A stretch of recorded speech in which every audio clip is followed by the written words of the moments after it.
things. While today, let me start sharing my presentation. I've kept a couple of slides which is follow-up of yesterday, so the recap will happen there. Just a minute, let me start sharing my screen.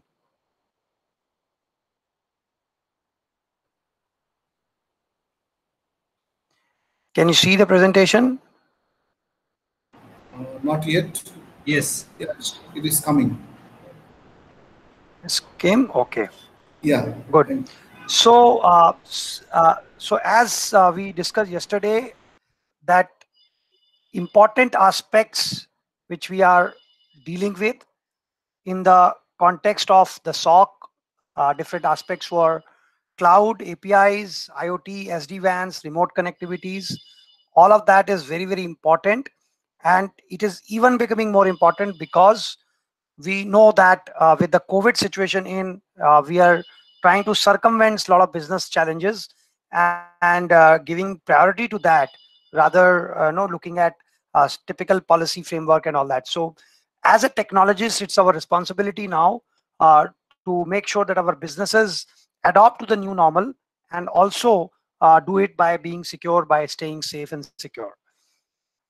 We also have learned yesterday basics of sizing of the tool, which primarily is more about the use cases, which we will discuss in detail today. Today we will discuss the use cases. I have picked up three use cases which is very normal and in there in every environment. One is phishing attacks, second is malware, and third is ransomware. So we'll go deep dive into these three specific areas, and I'll try to formulate that how do you really define this entire telemetry parameter.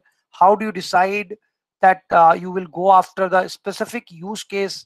And as we talked about, two major fundamentals is how do you really deal with needle in a haystack or needle in needle heap, and what might go wrong versus what do go wrong. And as we learned yesterday in full day, that the most important thing there is to be able to know the be preventive, be specific, and you'll be able to build context over what you have done. And today we will take using those three use cases. We will actually delve deep into these areas. Now, for today, before we start and getting to these deal, we need to understand that how do we start with our current approach and what is our suggested approach, right? So current approach, and I think the some of the people who have already deployed SIM or they have procured SIM and SOAR, they will agree to fact that the way they are going about it, that they are trying to really install and integrate telemetry, and their entire focus is on log collection and security takes the backstage. That your discussion times are going more whether you have included that particular device, have you integrated that device into the SIM or not. All of that discussions must be happening, but you must not be discussing okay which use cases you are going to deploying, whether you are able to detect phishing attacks, you are able to detect DDoS attack, you're able to detect lateral movements, privilege escalations. That discussion might not be happening. And that's why I say that cybersecurity takes us backstage, and log collection and log framework take a center stage. Now, if you have been able to go to the next stage where you are start writing the correlation rules, majority of you must be using the out of the box no correlation rule. Now, it's very, very important to understand here that correlation rules are about writing logics uh, among the logs which you are getting to get something of interest, which is of interest of cybersecurity analysts. Like what we saw in yesterday example of Insight, that unless we knew that we want to understand the wealth generation rate of those companies, we would never be able to apply the logic. Now in real world, in cyber world, what happens is that these correlation logics have certain thresholds, okay, and certain assumptions to be made. For example, a very simple example, if you are writing a logic of brute force attack, then you have to write how many failed password attempts will be considered as a brute force. Then you will also write how many failed login attempts in how many machines, in how many time frame you will consider that as the mass brute force attack happening on your network. or some hacker is trying to sweep brute force attack among your network. Now, those parameters, thresholds, and assumptions are absolutely going to depend upon organization to organization. And how do you test? Let's say you write a hypothetically a rule that if 50 machines of my organization face failed login attempt for 5 minutes, 10 login attempts, then I will raise an alert and I will do something about it. Now, can you really launch the attack of the same magnitude and test whether your correlation rule is firing or not? What is your plans on that? So you will write a logic because somebody told you to write this logic. You have written the logic, you have installed that logic, but now you want to test whether that logic is working or not. So now you need an ability and a resolve and approval to run an attack on your live network to check the efficiency of the rule. Or you need to wait till the time the actual attacker comes. And if your luck is good, that rule will rightly fire. And if your luck is bad, that rule will not even fire, or it fire too soon. And if it fired too soon, then it will turn it to you. Your security people will actually go and disable that function or a alert function because it is doing a false positive thing. And if it does do it late, then you're dealing with false negative situation. So how do you really go about testing those correlation rules is my question. And that is what nobody discusses, and that has to be a part of a center stage of everything. Then a lot of us are must be busy in laying down processes for incident management, change management, steady state, and we must be doing this using some kind of frameworks and doing the manual assessment, doing this manual processes. Can we really define playbooks of the incidents among these processes? For example, I get an alert from the third party Intel feed that these are the 50 email IDs which has been leaked.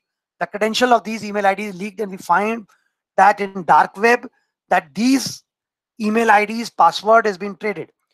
Now that should automatically create a workflow and initiate the incident management process where it first goes to an HR database and check whether these emails the people do still exist in the organization or they have left earlier.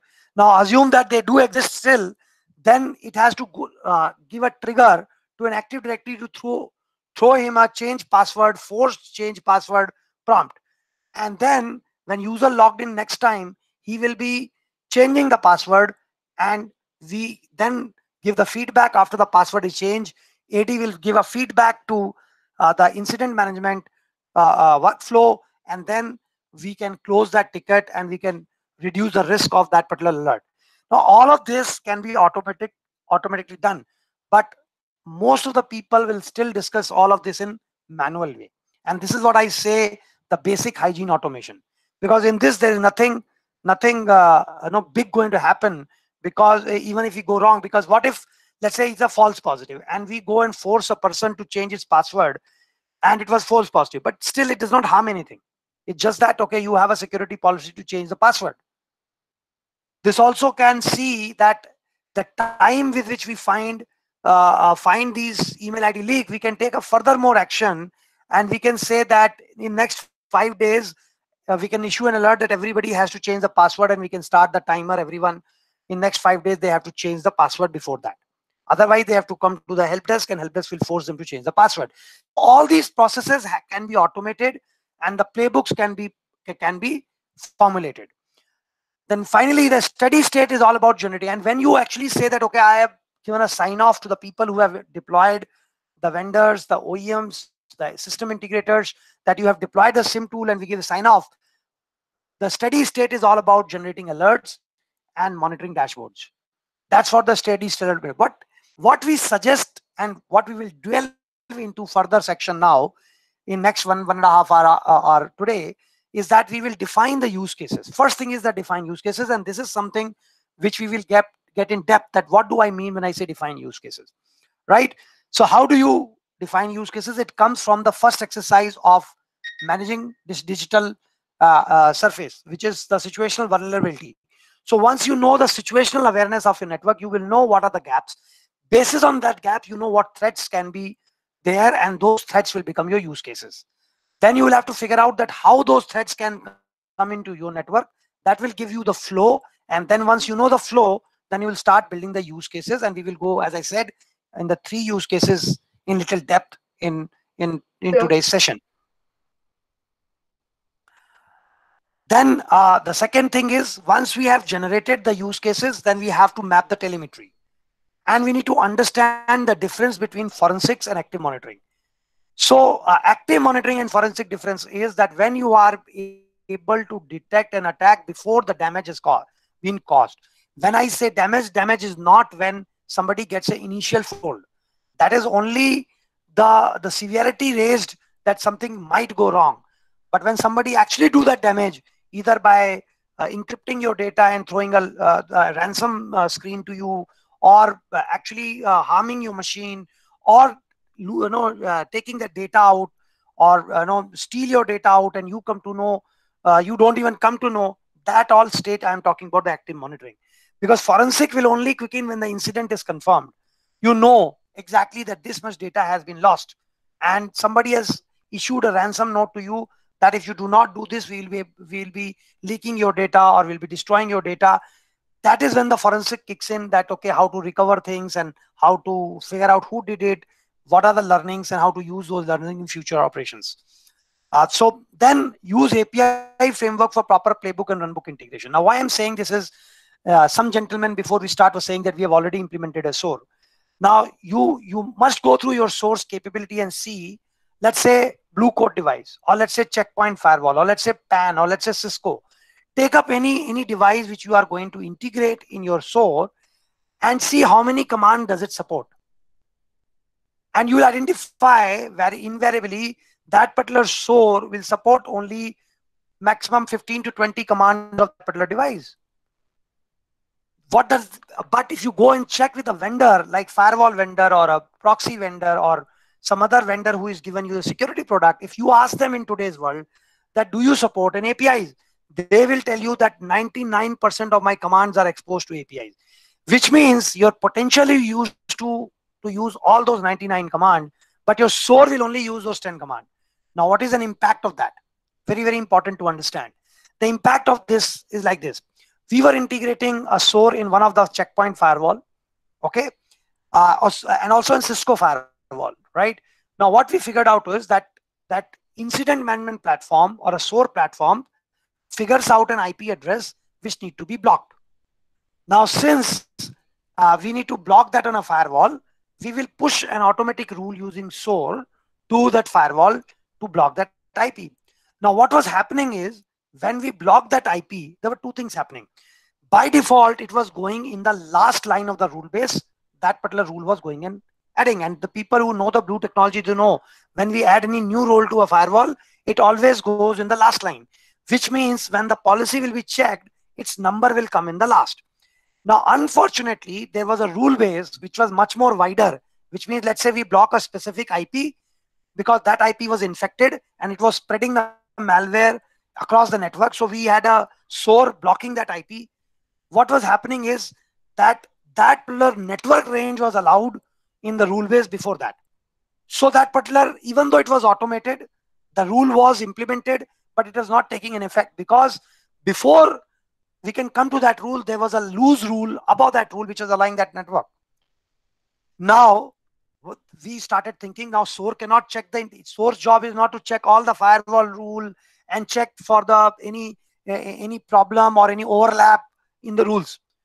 So we figured out that in Cisco, there was shun command, which is a command. If you put anything in shun zone, it will be the first rule before any other rule it will take effect. But unfortunately, that shun rule was not being supported by the SOAR vendor by default.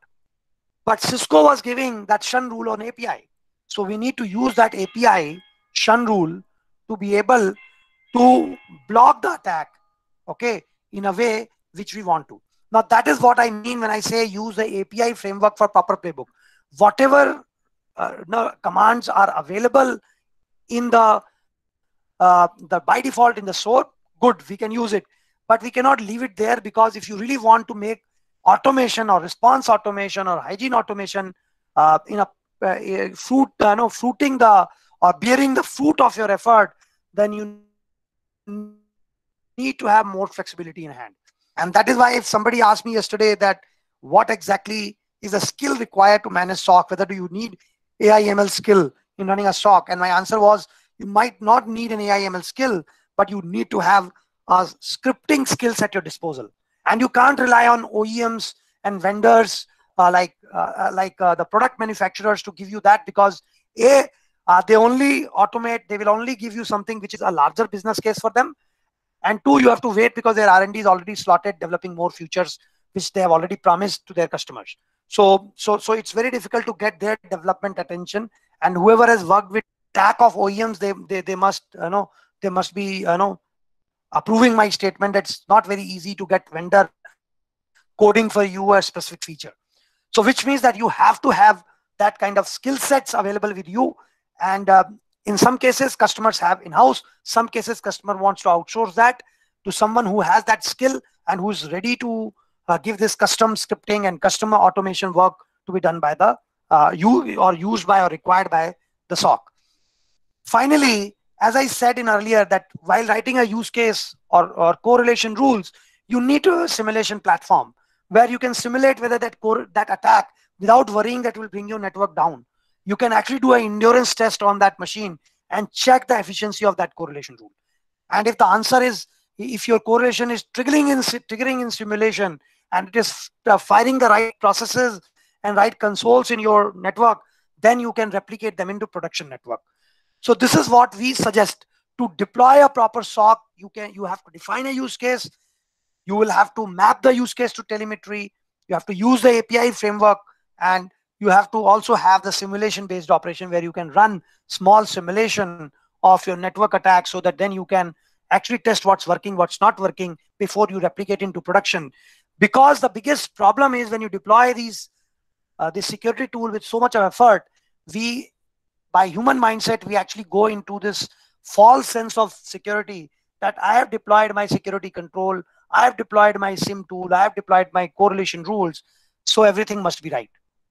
And when the actual attack happens, you will figure out that those rules did not trigger. And when you call the vendor and call the forensic people, they will come back and point that your threshold parameters were not right. And that's the reason why no SIM tool did not trigger, while tool has the capability to do so, but it not triggered because you did not set the parameter right. Now, if you go back and check the vendor, what should be right parameters, threshold parameter, they will 99% tell you, sir, it depends upon place to place and situation depends upon case to case, network to network. We can't really give you those parameters because even if we give, it might not be right. Now, they're not wrong. They're absolutely right. The problem is that we do not have the baseline of our network ourselves to be able to arrive at the parameter. And if we ourselves do not have the baseline, it's really waste to expect that from somebody else to do it. Now, that's the reason why simulation-based operations becomes very, very, very important. Good news is that most of these things you can take it as a service from people. There are people available who can give you this as a service. So if you do not have any specific skill, you should plan to outsource that to someone who can help you with these skills, and you can run your SOC to your optimal levels. Now let's jump in to some of the use case definition. But before we go that, the journey would be something like this. This is what is my suggestion. First, you enumerate the use case, list down the use cases. Then basis on that use cases, and this use case will come from the first step which we talked about, managing the digital surface, manage the vulnerability surface area, and manage your outside in. When you have that understanding of posture, the vulnerability space and your digital space, from there you will know what use cases you are going after. When you know about your infrastructure, mission, and threats to it, right? So all of that knowledge comes in here to define what use cases are priority to you. There might be 200 types of attack possible into your network, or 1,000 types of attack possible on network. But which one you should go for first? Because time is limited. What if you have list of 200 attack which is possible in your network, but one attack is have a remote possibility and one attack is having a immediate possibility, and you waste your 15 days to write a correlation rule for something which is remote possibility, and in the meantime, what was the most tangible attack that happens to your network? So it is very, very important to build the prioritization on top of it. right? So that's the reason why all those information we talked about will help you to enumerate the use cases. Once you enumerate the use cases, then you have to identify and integrate telemetry into it, and that we will see in detail how to do it. Then you have to go for automation, where you have to have the automation process of runbooks and playbooks, where you have to look for any attack, what is the hygiene factor and what is the response factor. Now, hygiene factor has to be immediately automated without much of the ado, while response factor need little more time, more baseline, more data. It can take little more time, and it might take some human intervention. But the good news is, if you will automate the hygiene, your teams which are overstretched will have time to look into those attacks which requires human intervention.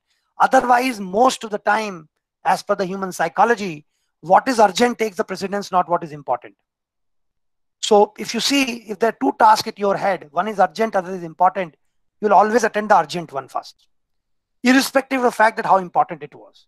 And that is why we all always complain that we have less time, more work, because we are always busy in attending urgent things, not the important thing. And what we miss the point is that if we address the important thing, we will not have so many urgent things to happen, because things will happen then in a defined process way. And we'll have more time to attend if there's any ad hoc work come, and any specific work come which really required human brilliance to crack it, where machine brilliance can't help it. So it's very, very important that we divide our entire automation framework into hygiene automation and a response automation, and make sure that hygiene automation is being done at the first case, and response automation should be in our agenda, but it might take a little more time before you achieve that.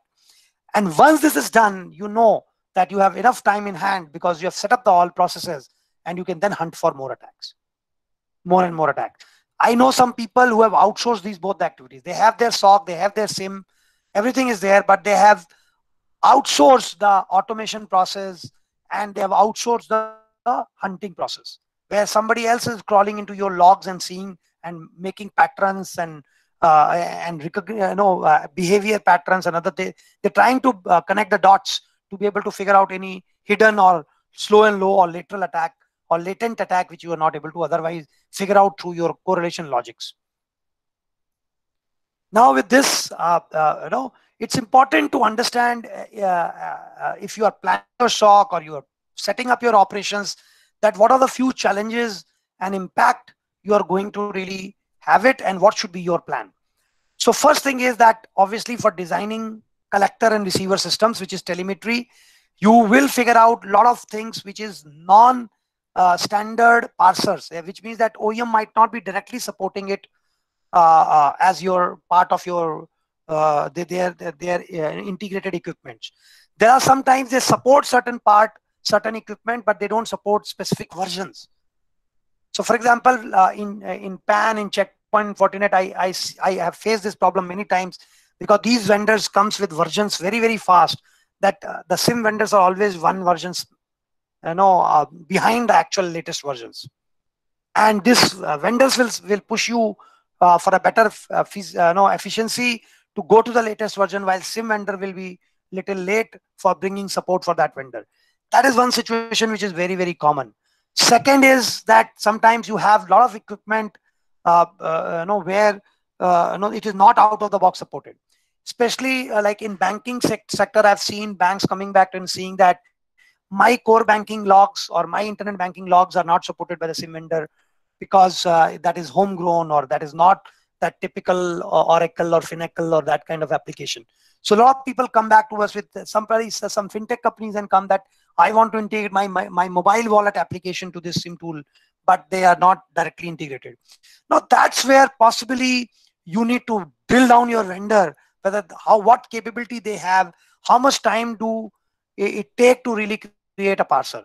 Now, if they come back and tell you that if you write your parser, you have to come to their PS team to write the parser, my humble suggestion will be, please force them to give you that flexibility that you can write your own parsers. Because if you do not push for it, you'll always be stuck and you'll never be able to do work in time.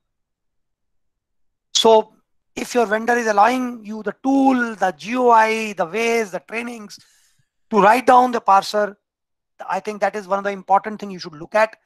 And if they support JSON, REST, Python to write a parser, it is a great way to have it, because in that case, you can easily take services of the companies who can write the parsers for you. And these companies' core job is to write parsers, not to build security and so on and so forth. Sorry, to build a product for that matter. So they will customize your application, homegrown. So there are a lot of things available. The idea to put that is that you should be having this in your mind while you're deploying or you're going to deploy. I already spoke about the SIM and SOAR configuration in detail. That what's the problem in correlation rule, custom creation of correlation rules. That lot of time you will not be able to use out of the box correlation rules, while you should always ask from the vendor that how many out of the box correlation rules you have. But my view is that you should also be able to simulate that data, and that's where you have to test that SIM's configuration, because unlike firewall or IPS or antivirus, whatever you deploy, you can easily check it, because if your traffic is getting passed, firewall is working. If your traffic is getting blocked, it is not working. It's very easy to detect it, because the traffic will any which ways fly. It is inline device. All the traffic is passing through the device. For any active device, it is very easy to check the efficiency and the configuration. But any passive device like SIM, where it is not coming in line of anything, it is not stopping your traffic, you will be not able to know unless you have the ability to simulate your traffic on that SIM, that whether it's working fine or not. So that's what is the case with SOAR, as well as I talked in detail about one example on SOAR where shun command was used. So you need to really look at those configurations and playbooks as well. And as I told, use case testing live in SIM configuration, it is important that you be able to test the use case, do the threat modeling as part of your network, right? The customization, fine tuning, and everything is also a big challenge, and that's where I think you can look at a lot of such services which is coming in. Shall we take up some questions, Kapil, now, or you want to? Are there questions? So we can take up a question. Some few questions which are there. Okay. So let's take up. Mr. Rahman has a few questions, or rather one question itself. It is like, what are the critical services which we must address by SOC? Yeah, he's told that same question twice. What are the critical services we must address by SOC? Okay, so that slide which is on your screen will actually tell you what are the critical services which your SOC should take care. Okay. So basically, we will answer that once we probably I had my abilities to mind read people is coming to the play. I didn't see the question, and the next slide has that. Yeah. A very interesting question by Mr. Farooq Murad Hussain. He says that day-to-day configuration rectification of security devices will be done by which team? Information security team or network team? Please discuss on the boundary of information security team. Thanks, Mr. Tosh. Okay. So let's discuss about the boundaries of the team. Okay. Now we have to first understand it in a context of our organization. Okay. Now I have consulted to a one-member team of cybersecurity organization who have only one-member team of cybersecurity and network together. To the organizations, we have thousands of people for network and few hundreds of people for cybersecurity. So that's the scale, right? Now, the boundary of cybersecurity team, if I have to divide, there are 3 teams in cybersecurity, or 4 teams you should divide in cybersecurity itself. The first is the team which will be the monitoring team, whose job is to only monitor and analyze the incidents, events, and log, and be able to come to the conclusion whether the attacks are happening or not. And if the attacks are happening, then they should raise a ticket to their security engineering team, which is actually deploying cybersecurity controls, and they should pick it from there.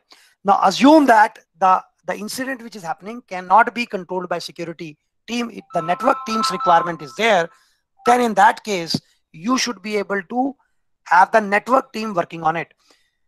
And what are typical those areas? Anything to do with configuration on routing, on quality of service flows, on bandwidth management, any attack or cybersecurity incident which leads to that part of the work will have to be done by the network team. Assuming there is a separate dedicated network team which is there.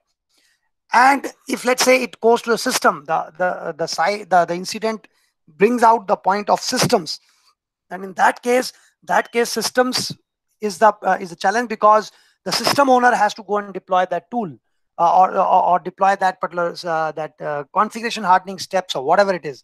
Similarly goes with the application team.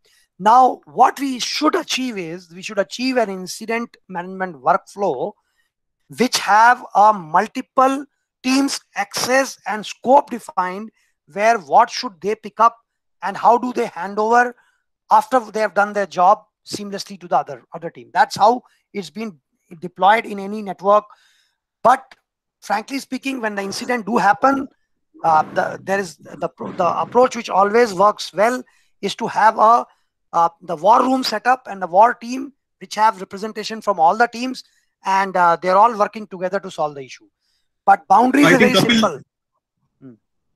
I think, Kapil, one interesting thing from that offshoot is that nowadays we have multi-services devices, right? Or one device which is doing security as well as routing, which is doing networking. So multi-service is coming in one device. And the way you explained is that services needs to be distributed between the services. It's a network service, the network team has to get it. It's security service, the security team come in.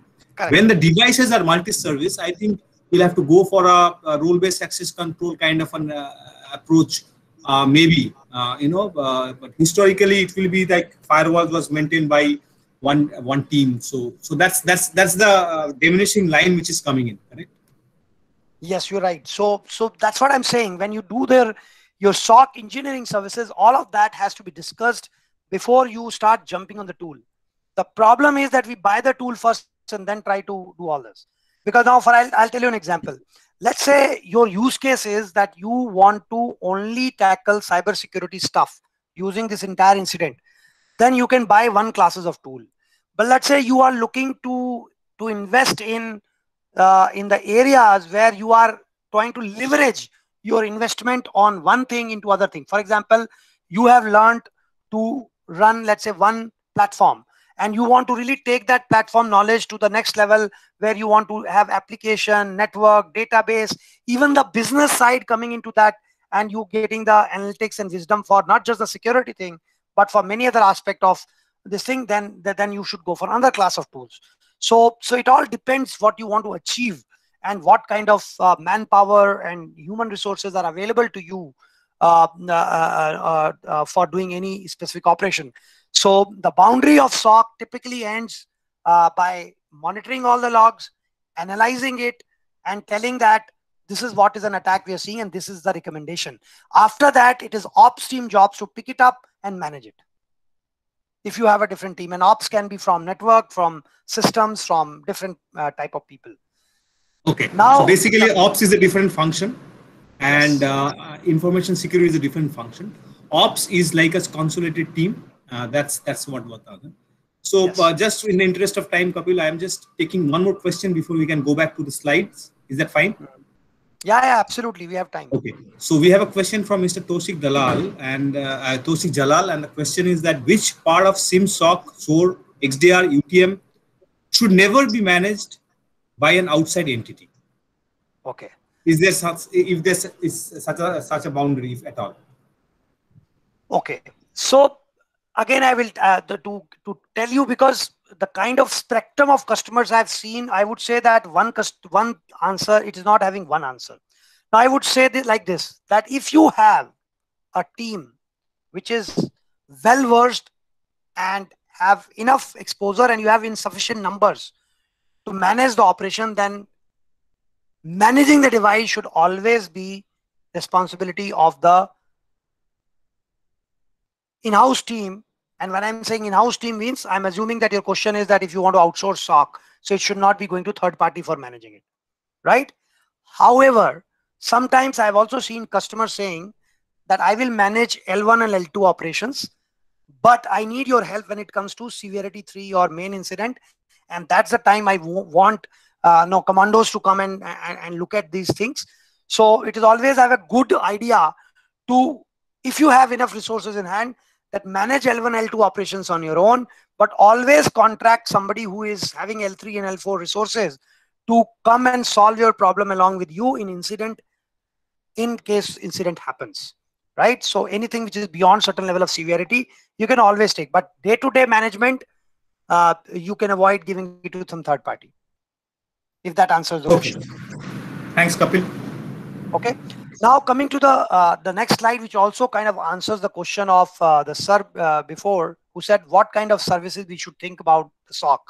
Now, whether you are taking services from someone or you are deploying your own SOC, the first thing is that you should have the professional service or professional engineering work to be done on SOC, which will define, which takes care of sizing, use case definition, engineering framework, doing the vulnerability management piece of it, all of that before you actually start thinking about touching any console for that matter for configuration. Once you have all these designed, then the second stage is to set up a team for monitoring. Because if you've taken a SIM and nobody looking at the log, then it's absolutely waste of investment. I've seen many people who have taken a SIM tool either because of compliances or because of peer pressure, but then nobody is actually manning the alert console. Or it is maybe only happening, let's say, in one shift of the day. Now, if that is the case, then you better not take a SIM tool, because you can use that money in enhancing the controls, preventive controls, so that attacks doesn't happen. But if you decide to take a SIM tool and set up a SOC, 24/7 monitoring services is the most important thing. And a lot of time these monitoring services are outsourced also, okay, if the people are not there. And if you're very small business and you're going for one specific use case, then you might want to, then this might be avoided. But most of the people today on the call may not be having that smaller network. So in most of the cases, if you are having, let's say, more than 1,000 user organization, then you should look at the prime shift monitoring. And if you are touching somewhere 2,000 users, then you should definitely have 24/7 monitoring. If you do not have enough resources to monitoring or man the console for 24/7, please consider for outsourcing it. Okay. And the outcome of this function should be, you should be able to alert, you should be able to report what happened, and you should be able to come out with advisories for the ops team to follow. Now, the second important function is the security. When I say 24/7 device managed services, it means the management of security devices, which is firewall, IPS, antivirus, proxies, NAC, APT appliances, whatnot, right? Cloud, all of that. Now here, your primary job is to manage access, which means that who should have an access to what. And second is to manage the threats, which means that whatever the security devices are meant for, they are actually thwarting that attack. And obviously managing those device operations itself for backing up, taking backups, configuration hardening, all of that is included into this managing threat profile. So that's the second service which you should aim for. Once you have the team, either in-house or outsourced, which is doing the 24/7 monitoring and managed services, so then you should look for the advanced stage, where you should set up threat hunting, automate cyber hygiene, intelligence services, right? Like dark web, deep web. You should also be able to deploy custom correlation, IOC, malware reverse engineering, user entity behavior analysis, lateral movement, all that detection services. Look for the incident response automation and doing the attack simulation and training. So these are the things which you should look for if you want to run the full-fledged SOC. Now, good news is you can always have a hybrid model. Some of it you do yourself, some of it you outsource. You might want to do complete outsourcing, do only project management work, or if you have enough resources in hand and you have one of those customers whose board is very, very receptive about cybersecurity, he has a lot of money to invest in, then do captive. Then deploy your SIM tools, SOAR, people, everything in your environment, and use experts, professional services and training services to keep your team updated. And contract some incident or management or forensic investigation team so that they can help you once the attack happened, if it at all has to happen. So these are the services. Probably this answers the question of sir, who are asking me what kind of services a SOC should offer. This service framework is applicable to a service provider who is going to give service to his customer. This is applicable for an end customer or an end user of SOC. If you want to develop something captive with his own, within your own network, this is also applicable for the people who want to deploy, take all of this in hybrid mode. Some of this they want to develop in-house. Some of it you want to develop is which is outside you. My thumb rule, which I have always, as a consultant, I have consulted a lot of organizations, and I can tell you my thumb rule is always that I tell customer, if possible, that outsource the tools, develop the capability of people in-house. I always say that because once you develop those capability in-house, okay, you will be able to better use of everything. And when you outsource the tools, that also means the service provider will upgrade the tool as and when the technology will change. The technology refresh will not be on your head. But this is what is my thumb rule. But again, depending upon customers' requirement, their state, their availability of their budget and resources, the recommendation will change based on those aspects, and we can always discuss specifically in individual context if somebody want to discuss after the session, maybe one-on-one. Now, this is one thing which I want to tell you how a blue team looks at. Now, let's take a simple access. Now, how, if I'm a blue team, if I'm a security person, this is how I look. I look that, okay, my browser is going to access my web. What all security I want to build in? So I want to build in firewall, because obviously the access should be restricted. Then I'll put IPS to look at the traffic which is already allowed by the firewall, and you want to specifically see if there are hidden attack patterns into that allowed access.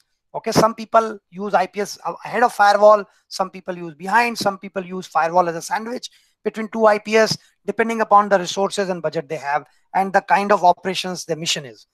Then once the IPS is happening, then you know that IPS checks few bytes, then you go for full stack analysis for AV and NT-bot. You also look at URL filtering, that what kind of URLs are allowed or not.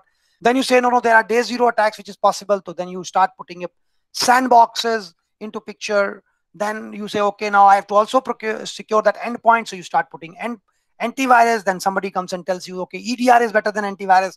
You put EDR on top of it, and then you have an operating system control. And on the way, you start looking at logs, PCAPs, flows, everything you start looking at to be able to make sense of what's happening. That is how a blue team thinks. That is how the blue team thinks about the security. But how the hackers think, how the red team thinks, it thinks very differently. Let's take a similar example of phishing. Now, a hacker thinks, can I trick a user to give, so that he clicks and he gives the credentials? So if the user is very naive, we are able to trick them to directly give the credentials. I have compromised the credential, and then once I have the credential, I will return into your environment with those credentials to escalate, probably with the privilege of those credentials, and get an insider access to your network.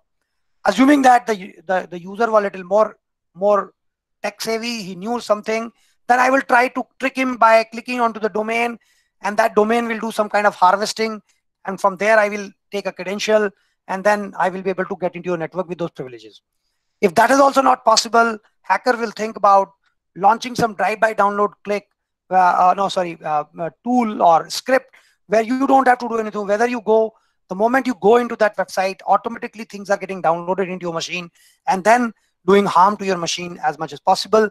And that means that they are injecting some processes for persistence, which means that they will impair your defensive mechanism of your computer, which means they will try to bypass antivirus or block them or disable them.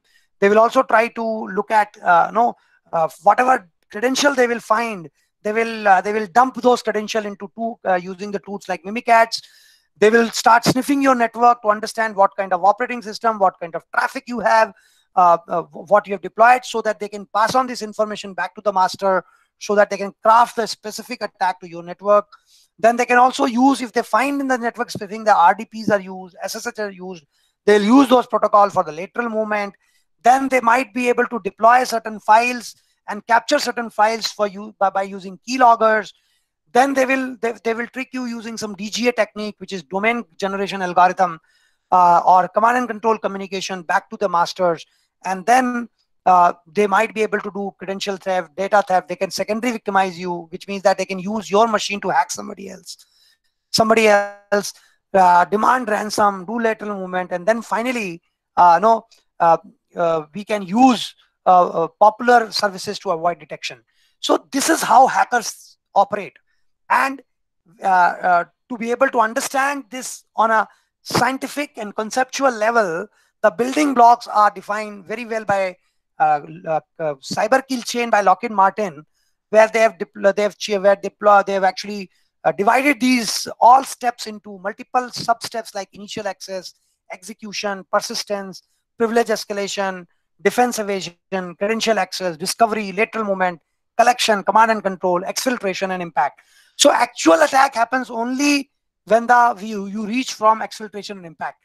When I say actual attack, means the damage only happens once you reach this stage. Okay, so if that is the case, then you have the time to block it. If you have deployed your SOC strategy in the similar way, then you are checking the hackers' activity as they pass, or they hop from one step to another step, or they hop two steps directly. You'll be able to catch them before they actually do cause a damage to you.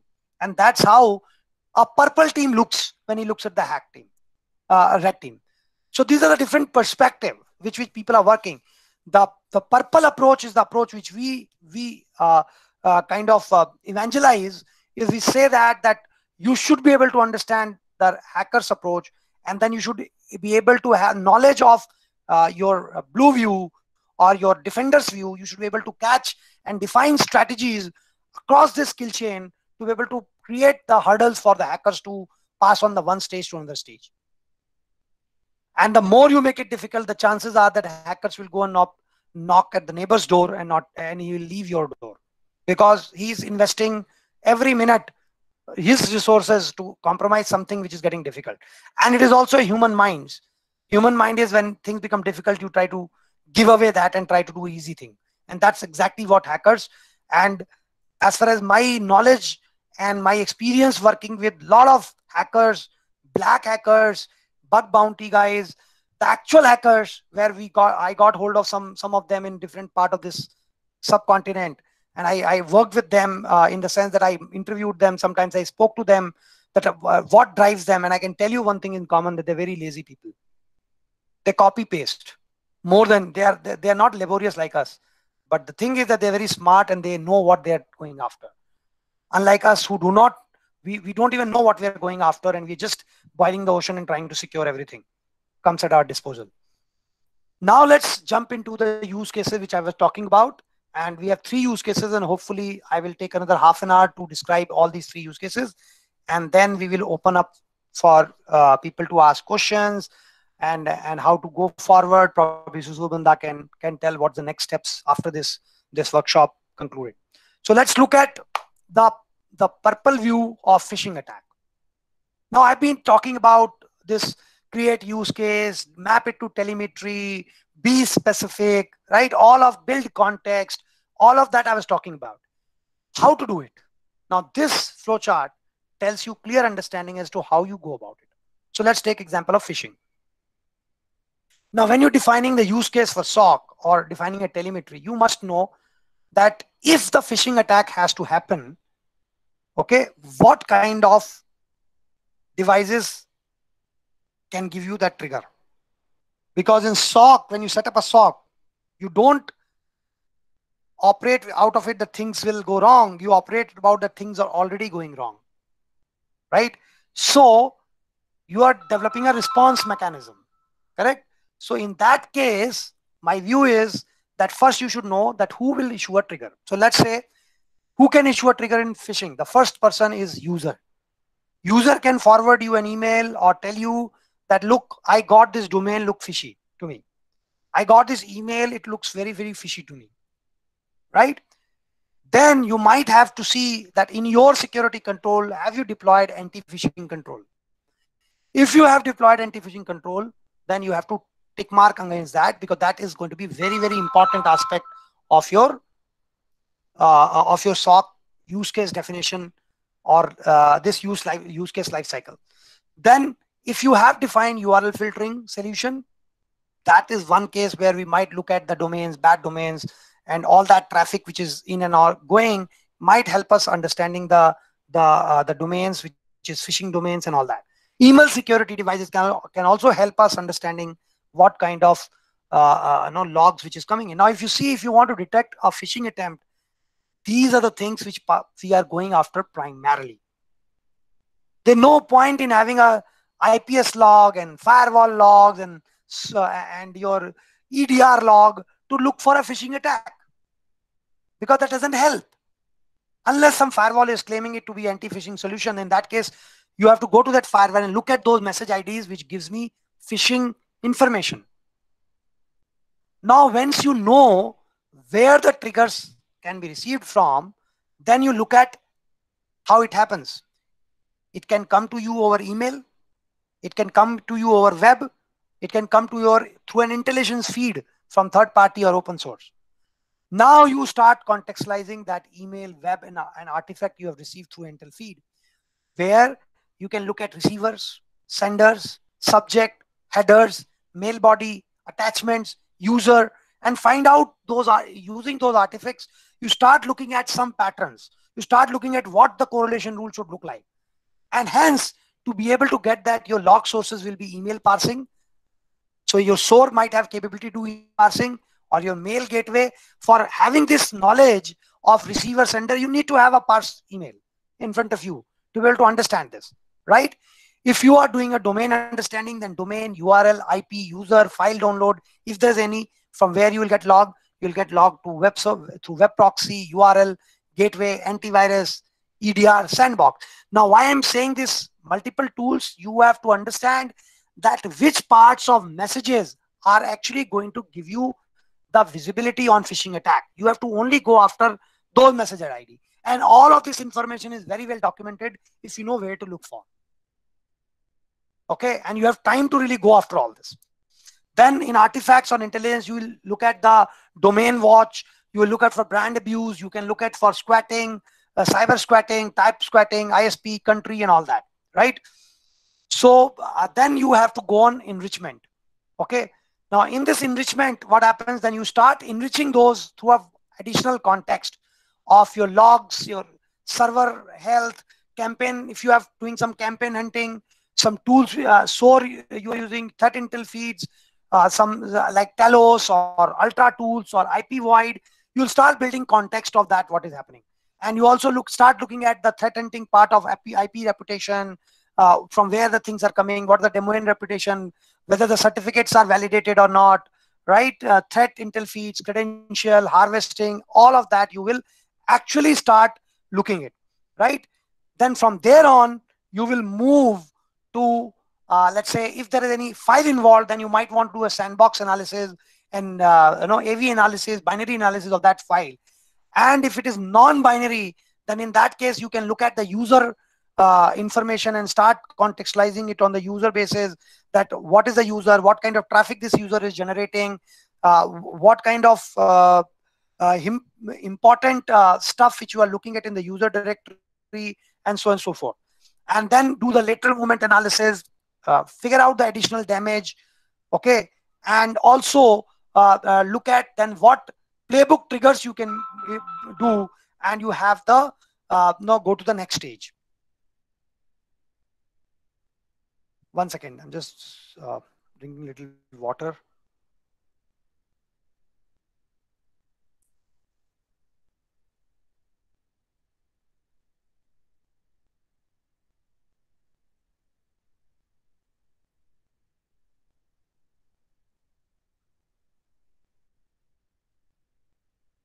Okay, now the next thing is obviously the once you identify these attacks, then your incident response will get triggered, and then it goes to next stage of operations. Now you might have automated that operations, you might not have automated, depending upon whatever your processes are. You will trigger the accordingly which playbook and which what operations. Now, if you see this entire thing, one use case of phishing, you will exactly know what devices I'm looking at. In those devices, what messages ID I'm looking at, what kind of threshold I'm looking at, how I'm building the context to the attack, how I'm building the enrichment to the entire log, what is the purpose of third-party feeds here, what is the use case of sandbox here. Everything will very clearly be able to understand that what am I doing. And once you know it, believe me, if you have these things deployed in your network, then I can tell you that you will have the ability to respond to an attack and detect an attack in much more better way. You can bring down the heap of logs. You can bring down the sizing of the sock and everything of that sort. Because you now know that when it means phishing, it doesn't mean phishing. It means what you're looking at. And here I want to give you a simple example in an analogy way. Assume that we are uh, sitting in a orchestra concert, and let's say we are hearing A.R. Rahman, and I hope you all know A.R. Rahman. And actually, we are not hearing A.R. Rahman. A.R. Rahman sitting next to us, and we got a privilege to sit next to him and hear the orchestra or a music concert. In who do you think will be able to get to know the more nuances? You or A.R. Rahman? I'm assuming that when I say you are the novice in music. That's what is my assumption. Obviously, A.R. Rahman. Why? When it is the same musician playing, you both are sitting at the same distance, in the same hall, at the same time, everything, entire environment is same. Why do you think that A.R. Rahman will be able to figure out more nuances than you? And the answer is the expertise. The expertise he has over music will make him identify a lot of shades of the same thing. What it means, the expertise is not about, if you want to gauge expertise, how do you gauge? When two people come for an interview, who is better than other? Not by who answers the right question, because it might be luck. That question you ask someone, he might be knowing it, other might not be, it might be luck. But if you allow them to sit in a place where the actual things are going on, the person who is able to find out more nuances, more granularities, will have more expertise over the other person, because he does not only have a knowledge, he also have a desired exposure to handle an attack. Only then he will be able to understand these different nuances. Now, this is just one thing which I have figured it out for yourself. What is, we arrived in some of the workshop which we conducted in 3 days with our customer. This is what we have arrived together. It's not my IP, intellectual property. It is something which is arrived with the help of people like you and us, as to depending upon what they know, and we have kind of built it phishing, and this is increasing by the day. As the attacks are getting sophisticated, as things are moving on, as more and more type of technologies are getting available on our disposal, this is also getting updated. But this can be a very good start to look at things and then plan your deployment. Assume that if you have 10 such use cases, I'm telling you, if you deploy these 10 use cases in your SOC, I can assure you, if you take 2 months to deploy, after 2 months, your own expertise to understand the attacks will go a substantial amount of stages higher than what you are today. Wherever you are standing in the scale. If you're standing at 1, you'll go to 10. If you're standing at 10, you'll go to 100. If you're standing 100, you might go to 1,000. Because you exactly know what you're looking after. You are testing that hypothesis which you know, and then you are knowing that this works. And that's what is required to really go about the phishing attack or similar attacks. Now let's see a similar platform in ransomware. Now in ransomware, if you see, the trigger is very simple. A user will come and say that, boss, I'm not able to access my laptop. It's showing me a ransom screen. Or some security device who might have detected that there is a ransomware attack, like your EDR or anti-ransomware solution, they might tell you the log. In case of security device, you start contextualizing it by understanding which user, which IP, where this user was, what host he was on, whether that host was inside your organization, outside your organization, what USB access, whether it was there and all. If the logs are available, then you start looking at the log sources, like AD logs, LDAP logs, EDR, user directory logs. All these logs you start looking at. And if user is telling, then you obviously look at the host name, user, what is kind of messages are coming in, like file changes, any message on the screen is coming, or file icon is changing. So you will start looking at and build the user contextualization out of the come. Once you know the thing, then you try to identify the delivery mechanisms, entropy domains, new domains and certificates. You'll start looking at, if similar ransomware, somebody else have it, what entropy domains were there, what delivery was used, Is there keys which are available for that ransomware already somewhere? Some security researchers is giving it. All of that. You will try to also look at engaging with that ransom person, so that before he deletes all the data, you have time to really work on it, and before you say no. My personal choice has always been never give ransom to anyone, because it is not 100% choice, a possibility that you will get your data back. B, once you give them a ransom one time, they will come back to you again, because they know you are a sweet spot. You are the user who gives the money, so they will come back and attack you again. So try to avoid as much as you can. Then you have email, which you'll start contacting. If let's say that file which was carrying the ransomware came from email, then you start doing the email analysis. You look at the reputation piece of it, look at the SIM tool, web proxy, virus totals, and other freewares, free intel, or open source intel, or vendor intelligence, wherever it is coming from. You start looking at that data, and then you look at maybe analyzing last 7 days mail, web access, to look at suspicious link from which this ran was delivered when somebody clicked in. Look at the campaigns and things like that, and use that binaries, if you get the binaries, to do in sandbox, and see if you can figure out the hash file to protect that ransomware, or you figure out the way it is operating. And then you also look at the IOCs, as I told you. After that, you know that if you know the IOC, you immediately deploy all your security controls to block those IOCs and detect those IOCs, and then you trigger the playbook, and post that you can have done go to the next stage. And you can also look at, if one user have impacted, who else was impacted with the same link which you figured out, or who all else have received the email from the same domain, but they might have not clicked on that email, so they were not. So all of that can be immediately worked on to respond to a ransomware attack. Now here also you look that you are going after specifics. Which kind of thing we are looking at? To get that kind of thing, which are the possible devices in your network who will give that information? And in that device, what kind of logs you're looking after, so that you exactly, when you write your correlation logic and rule, you exactly know what you're looking after. And this will bring you to the effectiveness, to the level of what we say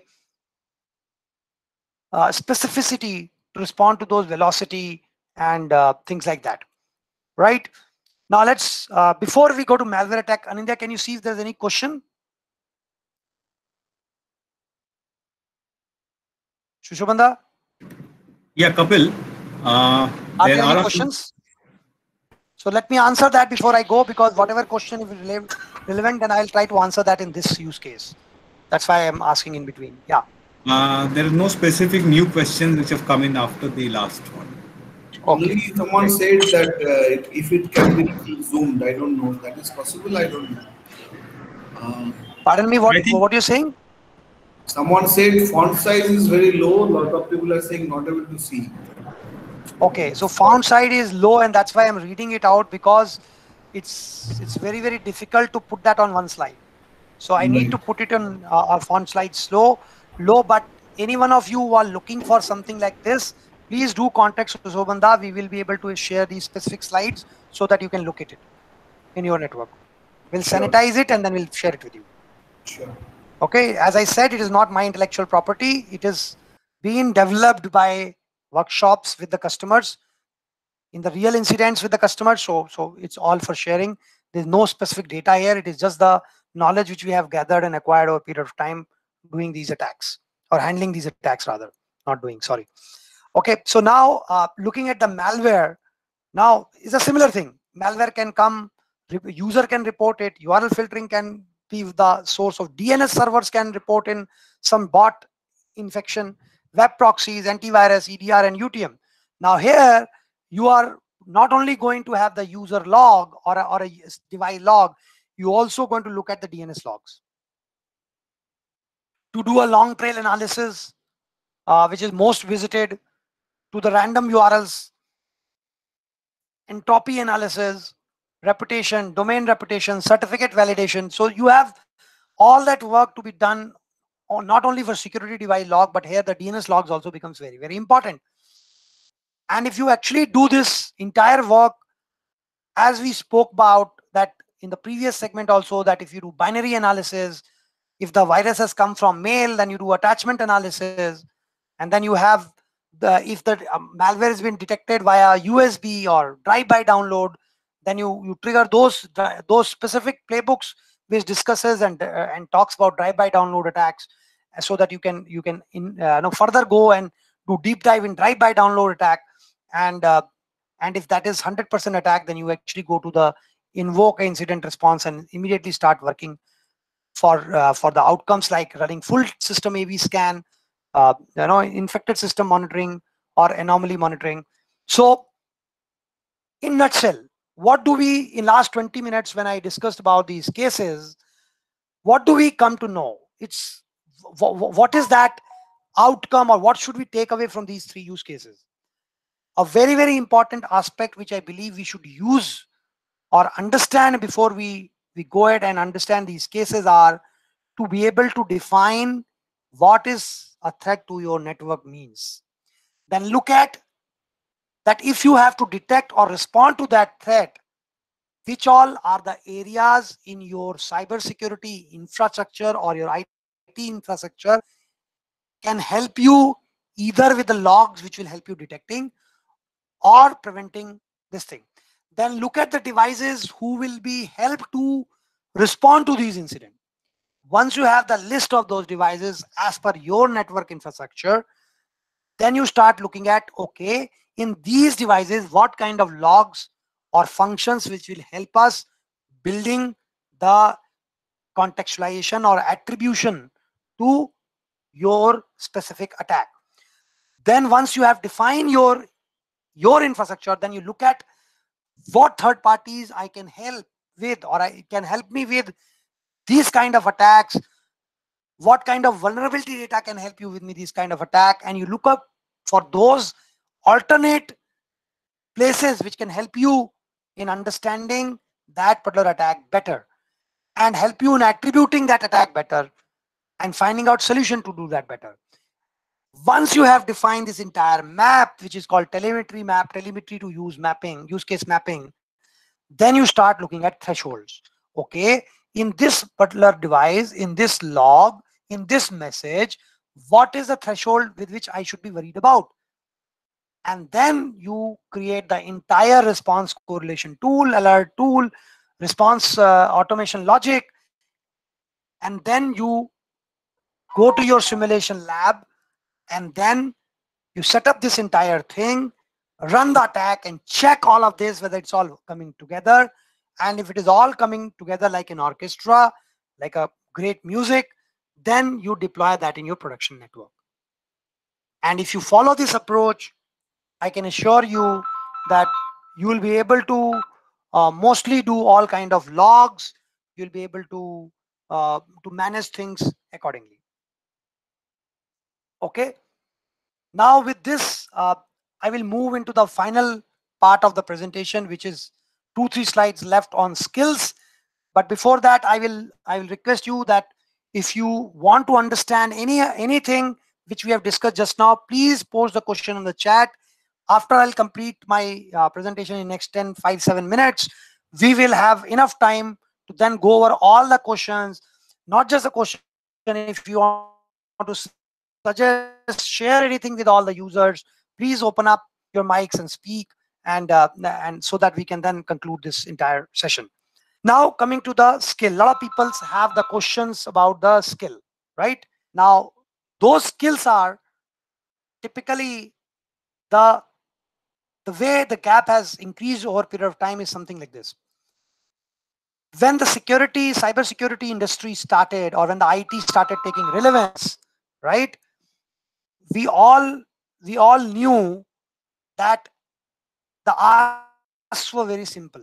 People were saying that let us worry about availability, scalability, confidentiality, some compliances, and that's about it. So we were talking about SLAs and all that. So to solve those problems, we have a straightforward answers. Firewall, VPN, IPS, WAF. The point problem came and we gave the point solution, right? Now with a new digital surface or digital landscape, what's happening is the expectations of the board or a business is very non-linear in nature, which means now no more people come and tell, okay, solve my antivirus problem. People will come and tell you there should be fraud detection. We should be able to do a network behavior analysis and user entity behavior analysis, right? We should be able to do our zero incident kind of stuff in your environment, right? So so with this kind of objectives, what's happening is that industry is still giving you a point solution. There's a problem, you give it sandbox, you give it to EDR, you give it to mobile security, keep doing it. But what is happening is that as the expectations are becoming non-linear, the gaps are getting increased day by day. And so does the scarcity of talent. One second, I'm just going to gulp water. I'm just going to come right back. One second.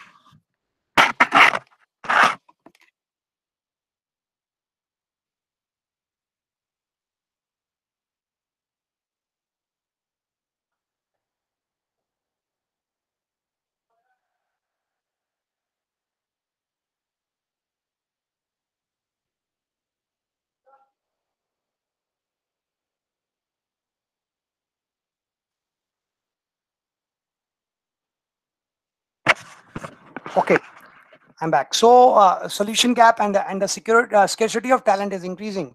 And what is happening because of all of this is that 65% of the attacks are tracked back to misconfigurations. Now, when I say misconfiguration, these are not about not being able to set the right threshold. Those are not the misconfigurations. Those are the lack of baseline. I'm talking about simple things, allowing loose rules, right? Allowing something which is not being accessed, not disabling usernames and passwords for access for the people after they left your organization. So I'm talking about those basic hygiene problems, hygiene misconfiguration. 65% of respondents have told that they have the cyber skill shortage due to the increased workload. So misconfigurations are increasing. Then what happens is wastage of money. So we all know, and when we go and talk to CIO, and I'm sure if I ask you that, have you invested 2 new technology this year in cybersecurity? And if your answer is yes, then my next question is, have your confidence have increased in that you will be able to save your network from the attack? Your answer possibly will be the same as last year. So all that investment which is going to in cybersecurity is not leading into the confidence that we'll be able to stop an attack, and that's why attacks are happening, and they're only increasing. So 47% respondent claim that cybersecurity skill shortage has resulted in an inability to fully learn or utilize some security technologies to their full potential. So even if you have bought it, you have not been able to use it fully.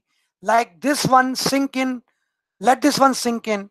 Organizations are buying expensive security tool, but then letting them languish because they don't have the time or resources to take advantage of them is another important part due to the shortage of skills. And then the no alignment with business. We take tools, but that is not aligned to a business. And that is again because of cyber security skills shortage. And the time because you have less skills, you have obviously always going to have less resource because you'll be running around, and then you will not be able to align it to the business. So these are the latent ramification of this thing. But so now this is my final slide as to what are the kind of skills you should look to either develop in-house or look for the people who can bring these skills to you. First is auditing skills. The people who can build frameworks for you. They can ensure that you know all the hygienes, and when you know the hygiene, you also know how to automate that. Now here I'm not talking about the typical ISO 27001 consultants who will come with an Excel sheet and they will ask you, okay, have you deployed this? You will say yes. They will say, okay, give me the proof. You give them some proof. We all know how to actually block it, or we all know how to manage these people, right?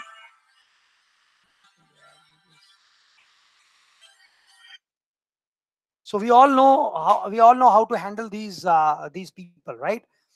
And then we have cyber practitioners, obviously the people who have blue and purple skills, who can do the threat modeling, who can set event monitoring parameter, who can write down the right rule base, who can help you creating use cases. Then a hacking skill set, which are the red skill people who can help you building the vulnerability management program, who can threat model your entire environment, you can give you to leverage the attacks like frameworks like cyber kill chain, MITRE ATT&CK, and all that. And beyond this, you should also start developing a cyber programming skills, which requires automation, customization to a certain incident, where you need to write down certain custom scripts, orchestration, to compliance in null time. Null time is the time between two audits, by the way. Compliance in null time means that you are compliant even when there is no audit happening. So when there is an auditor comes, do audit, and then he comes after 365 days, in between, everything goes out of compliance, right? So how do you achieve compliance in null time? It is only way possible is the automation. So these are the 4 primary skills, according to me, you should either try to develop in-house, or you should look for your service providers to provide you. And I can tell you that if you need any of such skills, anything related to all of this, if you want to develop on your own, please do request Sushobanda to have those 3 days workshop, or we also do a lot of consulting work for customers, deployment, consulting, execution work. Please do let us know. We'll be able to help you out. So with this, I come to an end of the presentation, exactly probably 35-40 minutes before the actual slot. And it is because I initially planned 10-15 minutes between every section for a question answer. So I think we have avoided that to happen. So now I'm completely open for questions, observations, suggestions. Sushobanda and Anindya, please take over, and I'm available to answer any question. Yeah, so now it is open to the audience. You can also, either you can put your questions in the chat box, or you can unmute yourself and shoot your queries as well. Anyone can start? Any questions?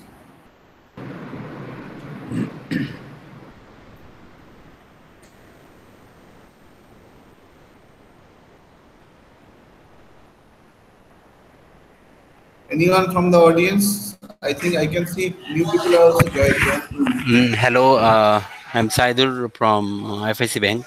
Actually, I raised 2 questions earlier, but it seems similar. But from my point of view, it is not similar.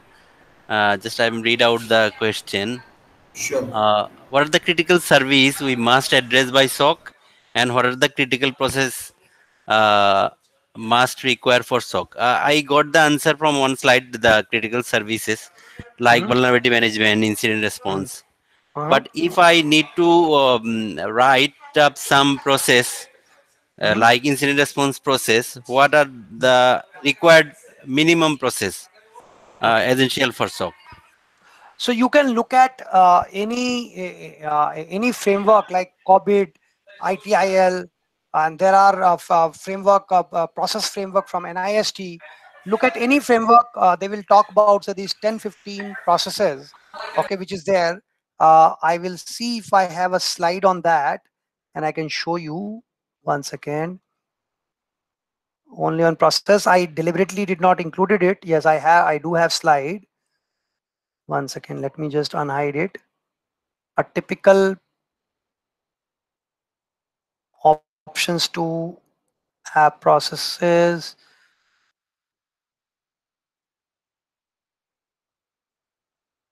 Can you see the slide?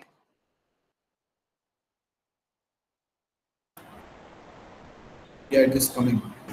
Okay, so you see, depending upon whether you're a service provider or your end user organization, there can be many processes, right? Like configuration management, incident management, right? You have response mechanisms, you have CMS SOC process, you have SOPs, you have so compliances. Since some processes are from ITIL or operation part, so how it is integrated with SOC? Okay, so that's what I'm saying. Once you know exactly what you want to build and what you want to achieve out of SOC, as we discussed in use case, then you will start integrating where ITIL processes. Let's say, for example, help desk process, right? Now, help desk process, which is basically a process which talks about how to respond to any service request or a query, will get integrated in SOC when you are trying to correlate and trying to work through the variety of users. Let's say you have to deploy password reset or password change, no hardening, or you want to force that across the users. So then you will integrate that security process with help desk process, where they will start immediately helping users to immediately change their password or update certain patches, because there is some incident which is breaking in your organization. You want to immediately ensure that everybody is patched up for that. So that's where your let's say service desk process will get integrated with SOC, right? Let's say you are trying to do some kind of security awareness in SOC with the users. Let's say you have run a cyber campaign that you will achieve you have sent a link and a dummy link of phishing to your users, and you want to see how many of them have actually clicked on that link, and you have analytics now, and you want to share that with the user. You will invoke a help desk process into that sense. Now, let's say you are talking about the application people. Now, let's say there is some release which is happening due to cybersecurity. Let's say, for example, SAP servers have released certain vulnerability, and now the cybersecurity team is coming out with the necessary patch requirement. So then it go to release management process of ITL, and it will go to the system owner, and they will then have to do the necessary work to be ensuring that the security team is reported back for the status. So that's how you integrate different processes together with SOC, depending upon what you are going to use. Does that answer your question, sir? Yes, thank you very much. Thank you.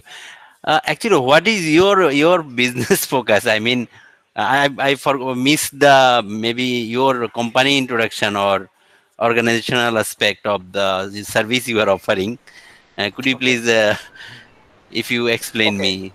So I'll tell you right now, as we are speaking on this particular forum, we are doing in combination with InfoSec Foundation, whose primary purpose is right now to spread awareness on cybersecurity, do the knowledge base sharing, and probably Sushobanda can say a lot.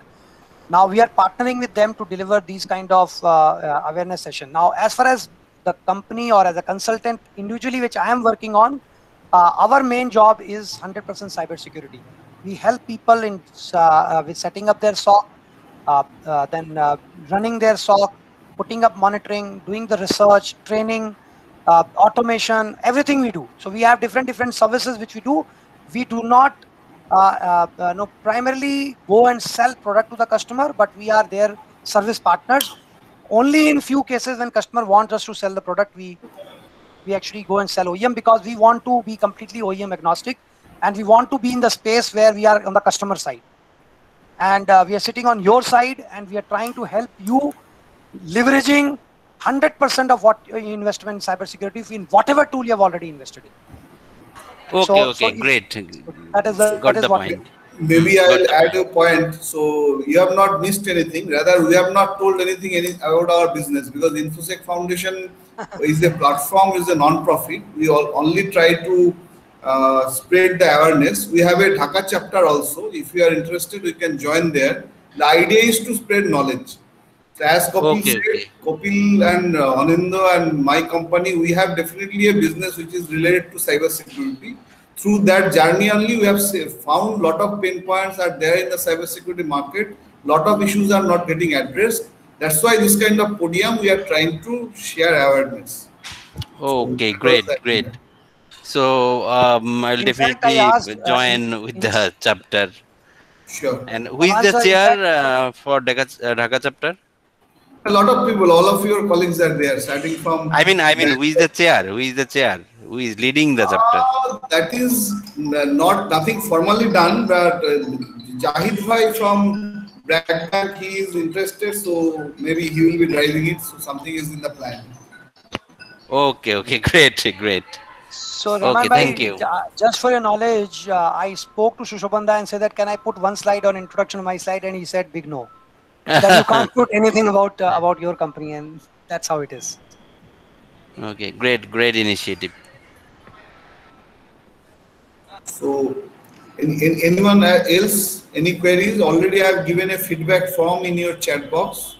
So we would like to have your candid feedback so that we can improve our activities. So, Mr. Sunil from Ericsson, you have any specific queries? You are saying a lot of things was not visible. If you have specific queries, we'll be happy to address.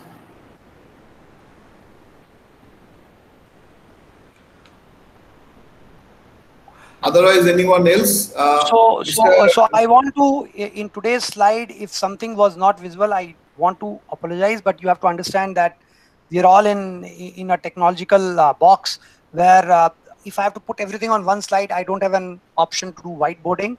But as I told you, we will share these slides with you so you can have it here, and we are available after seeing these slides. If you have any question, reach out to us anytime. We'll be able to answer it. Right. I can see Mr. Isaruddin, he is online. He is also in a video. If you have any specifics.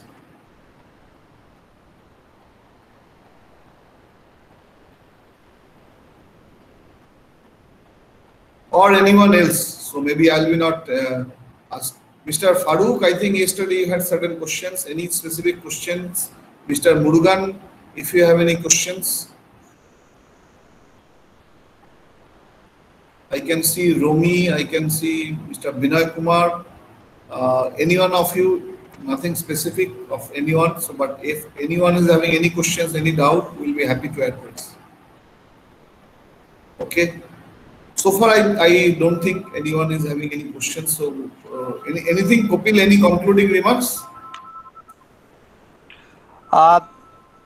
Nothing much. I will only part by saying 2-3 things. If you decide to step up your game in cybersecurity, it is not that difficult. It looks complicated only till the time you decide to tackle that. And once you decide to tackle it, there are a lot of frameworks available already, done by a lot of people. We can make use of that. Please do feel free to come to us for anything you need. We'll be able to help you with. We will help you with. And if you want to send your team members or you want to join that elaborative 3-day exercise where we will go over some of these topics in hands-on in real details, please do raise that request, and we will be able to conduct that as well. So, with that, I would like to wish you everybody a safe weekend. In the feedback form itself, we have captured a field. Whomsoever is interested, you can raise your hand in the feedback form itself, so that we come to know whomsoever is interested accordingly. Because as you can understand, it is not a ready-made OEM-centric program. We are customizing the program based on the customer needs. So we will be happy to address the way you need this three-day program. So one thing Susubandha, one thing I can assure that whatever slides which we have shown and whatever topics or the detailed discussion which we had, I can assure you all that you will not be able to Google it anywhere. Right. It has been created with an intent, with all the knowledges and experiences, failures which we had, and it has come out of that. Absolutely. It is a real life kind of example, nothing from a copybook style. So from here, so we'll try to keep an end. So thank you all the participants. Thank you Kapil. Thank you Anindo. So all of you will be getting our mail also. So there also you can get the feedback form. And moreover, because as we are saying, we are taking many initiatives. Tomorrow also in the global time zone, 9 p.m. IST, we have a panel discussion also on the similar kind of topic, cyber defense. Any one of you is interested, you can also join there. That is also a free program. Though it is intended for the more of the global audience, but since all of you participated here, you seems to be interested on this technology, you are welcome to join there. You will get the link also in the thank you mail what I will be sending you today. So that's it. So let us all of you. Shobanda, I have one request. Shobanda, I have one request. If all of us can switch on our video for a second, yeah. We'll take a screenshot and kind of selfie. Yes, yes. So maybe we have now 20 people. Just I think all of you whoever can is possible, if you can just come out. Yes, that will be a good. That is a new normal kind of group photo. Yeah, Anand. So maybe I can request all of you, whomsoever is having camera, just you can switch it on for a minute. We can take a screenshot and then we can formally conclude. I think many of the people have joined from their desktops, so maybe they are not able to turn it Okay, on. no problem then. Probably in the next time we will do that. Probably before the next session, you can supply some cameras. Or maybe we'll give some gifts for the sessions, some awards which can be cameras and all, webcams and all. We can think innovatively. Okay. So basically, thank you everyone. Thank you so much. And Sushobhan, I want to thank Sushobhan. Sushobhan, you're there. Your video has frozen. I really like to thank Sushobhan for the InfoSec chapter. All of us here are really thankful for the repeated number of very interesting sessions that you have, and the opportunity to bring 3 people together: the customer, the consultant, and the partners into this ecosystem. And there is no profit, though no other motive into this. And such a chapter, from a real knowledge perspective only, does not exist in many of the markets. We have been there in the market for such a long time. So really appreciate that. And I don't know how you managed to bring time out of your busy schedule to do this.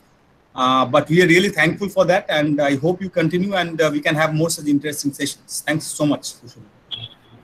Absolutely. Thank you. I think people are still joining in. I don't know. Now, Vijay, you have joined freshly. I don't know. You have missed the time. Mr. Vijay, are you there? I find a lot of Sandeep is also joining. A lot of new people are joining in now. I don't know why. Mr. Sandeep?